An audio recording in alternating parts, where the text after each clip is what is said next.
8월 3일 목요일 소망으로 기다리는 구원이란 제목으로 로마서 8장 18에서 30절의 말씀입니다. 사랑의 하나님 감사합니다. 오늘도 말씀 묵상의 시간을 주심에 감사합니다.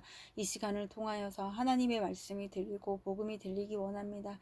말씀대로 믿고 살고 누린 인생이 되게 하시고 이 시간도 우리와 함께하여 주시옵소서. 감사드렸고 예수님의 거룩하신 이름으로 기도드립니다. 아멘. 본문의 말씀입니다. 생각하건대 현재의 고난은 장차 우리에게 나타날 영광과 비교할 수 없도다. 피조물이 고대하는 바는 하나님의 아들들이 나타나는 것이니 피조물이 허무한데 굴복하는 것은 자기 뜻이 아니오 오직 굴복하게 하시는 이로 말미암음이라. 그 바라는 것은 피조물로 썩어짐의 종노릇한데 해방되어 하나님의 자녀들이 영광의 자유에 이르는 것이니라. 피조물이 다 이제까지 함께 탄식하며 함께 고통을 겪고 있는 것을 우리가 아느니라. 그뿐 아니라 또한 우리 곧 성령의 처음 익은 열매를 받은 우리까지도 속으로 탄식하여 양자될 것 곧 우리 몸의 속량을 기다리느니라. 우리가 소망으로 구원을 얻었음에 보이는 소망이 소망이 아니니 보는 것을 누가 바라리요. 만일 우리가 보지 못하는 것을 바라면 참음으로 기다릴지니라.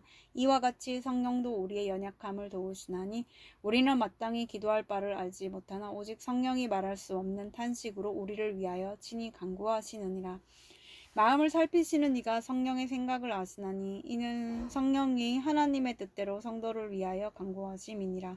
우리가 알거니와 하나님을 사랑하는 자 곧 그의 뜻대로 부르심을 입은 자들에게는 모든 것이 합력하여 선을 이루느니라.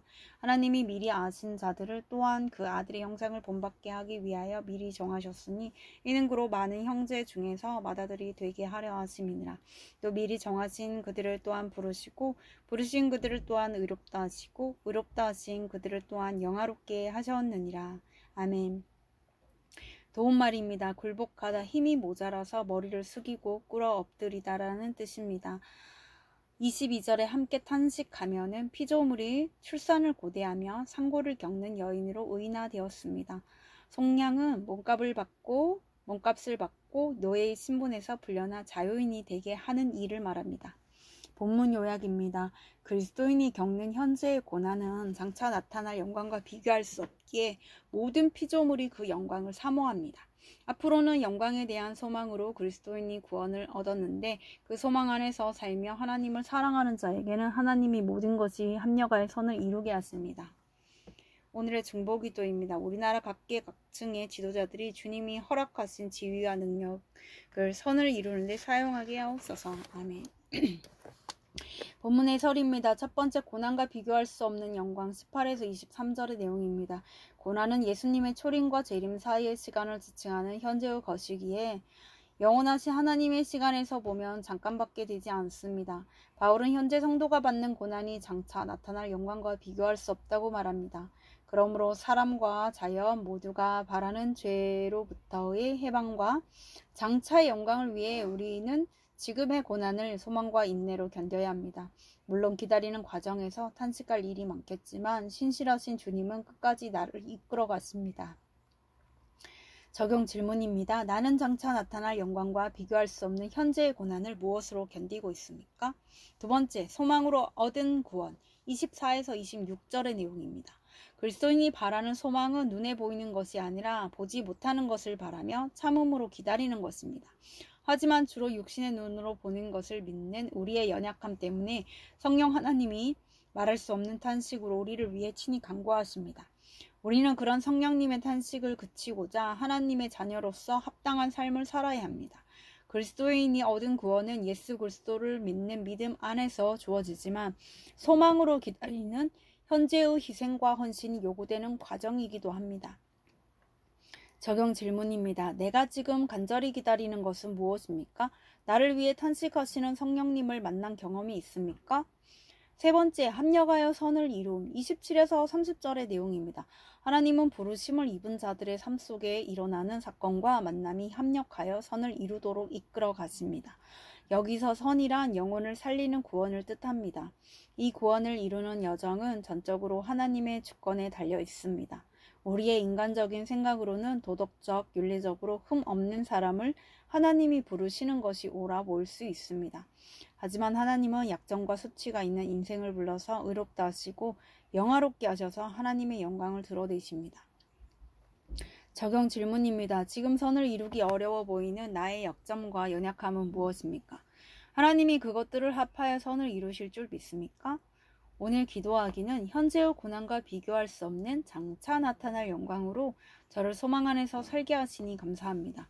비록 눈에 보이는 것에 흔들리는 연약한 인생이라 실패와 좌절도 많이 겪지만 모든 것을 합력하여 선을 이루시는 하나님의 구원을 믿고 평강 안에서 살게 하옵소서. 아멘. 묵상 간증입니다. 비제 종노릇에서 해방되길 꿈꾸며란 제목으로 김서군님의 말씀 적용글입니다. 모태 신앙인인 저는 어릴 적 부모님의 이혼과 재혼 그리고 아버지의 사업 부도로 집이 경매에 넘어가는 고난을 겪었습니다. 그리고 가난 속에서 명문대 법대를 합격했지만 고시 실패로 교회에 안 나가다가 믿음의 자매를 만나 예배를 회복하고 대기업에 취직도 했습니다. 그러나 결혼 후 아내 몰래 외도를 하다가 들켜서 이혼 위기 직전에 큐티하는 공동체에 속하게 되었습니다. 이후 구속사의 말씀을 들으면서 부부 관계가 회복되었으나 여전히 돈 욕심이 있던 저는 제2금융권에서 대출을 받아 주식 투자를 했습니다. 생각보다 쉽게 돈이 벌리자 스포츠카를 사고 골프를 치는 등 사치와 허세의 끝을 달렸습니다. 하지만 주식은 급락하고 금리가 급등하면서 카드빚과 대출 이자를 갚지 못하는 지경에 이르렀습니다. 저는 도저히 감당할 수 없는 상황이 되자 자책과 정죄감이 밀려와 매일 자살을 생각했습니다. 그러다 마지막이라는 생각으로 아내와 교회 지체들에게 저의 힘든 마음을 고백했습니다. 그러자 성령님이 저의 연약함을 도우셔서 저는 소그룹 지체들의 조언에 따라 개인 회생을 신청할 수 있었습니다. 신기하게도 회생 신청을 한 그날 기다리던 전세 계약이 체결되었고 그 뒤 3일 만에 채권 추심 금지 명령이 나왔습니다. 그리고 그 다음 달에는 회사에서 예상치 못한 경력금을 받는 등 하나님이 제게 살 소망을 보여주셨습니다. 현재 저는 아내에게 적은 용돈을 받으며 월급의 반은 빚을 갚는 데 사용하고 있습니다. 하지만 3년 후에 모든 채무가 사라질 것을 생각하면 현재의 고난이 가볍게 느껴집니다. 저 같은 죄인도 예수님을 믿으면 썩어짐의 종로로 타던 데서 해방되어 하나님의 자녀로서 영광의 자유를 누리게 됨을 믿습니다. 말할 수 없는 탄식으로 저를 위해 친히 간구하시는 성령님께 감사를 드리며 합력하여 선을 이루어가는 교회 공동체에도 사랑을 전합니다.